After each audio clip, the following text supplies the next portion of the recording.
તો કચ્છમાં ભારે વરસાદને પગલે વધુ એક ગામ સંપર્ક વિહોણું બન્યું છે। ભુજના બુરકલમાં ધોધમાર વરસાદથી તારાજીના દ્રશ્યો સામે આવ્યા।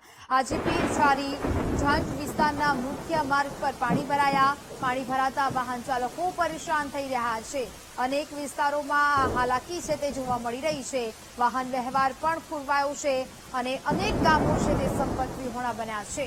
કચ્છમાં ભારે વરસાદના દ્રશ્યો કે જ્યાં ભારે વરસાદને પગલે વધુ એક ગામ છે તે સંપર્ક વિહોણું બન્યું છે। ભુજના બુરકલમાં ધોધમાર વરસાદથી તારાજીના દ્રશ્યો સામે આવી રહ્યા છે।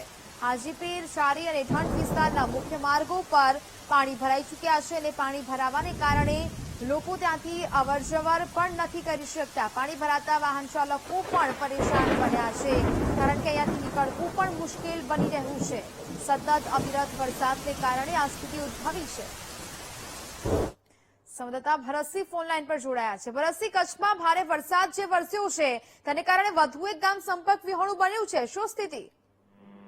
ખાસ કરીને ગઈકાલે જે રીતે ધોધમાર વરસાદ કચ્છમાં વરસ્યો હતો તેને લઈને અનેકવિધ જે માર્ગોનું ધોવાણ થયું છે, ત્યારે ખાસ કરીને ભુજ તાલુકાનું બુરકલ ગામ હામડા જે એનો વચ્ચેનો સંપર્ક પણ છે। ખાસ કરીને હાજીપીર અને છારી ઝાંઝથી બુરકલ ગામને જોડતા જે મુખ્ય માર્ગ છે તે પાણીમાં ગરકાવ થતા સમગ્ર જે ગામ છે તે હાલ સંપર્ક વિહોણું બન્યું હોય। ભુજ તાલુકાનું જે બુરકલ ગામ છે તે હાલ તેનો સંપર્ક કપાયો છે, એટલે કે એક તબક્કે ગામના લોકોને બહાર અવરજવર કરવા માટે જે મુખ્ય માર્ગ છે તે પાણીમાં ગરકાવ થતા ચોક્કસથી ગામનો જે સંપર્ક છે તે કપાયો છે। અનેક વખત રજૂઆત કરવામાં આવી છે કે અહીં કને પુલ બનાવવામાં આવે અથવા તો માર્ગનું જે નિર્માણાધીન માર્ગ છે તે ઊંચું કરવામાં આવે, પરંતુ ક્યાંક ને ક્યાંક તંત્રના વાંકે હાલ ગ્રામજનોને મુશ્કેલીનો સામનો કરવો પડી રહ્યો છે અને ચોથ તરફ પાણી વચ્ચે હાલ ગામના લોકો ફસાયા છે। જી બિલકુલ, વિગતો સાથે જોડાવા બદલ આપનો આભાર।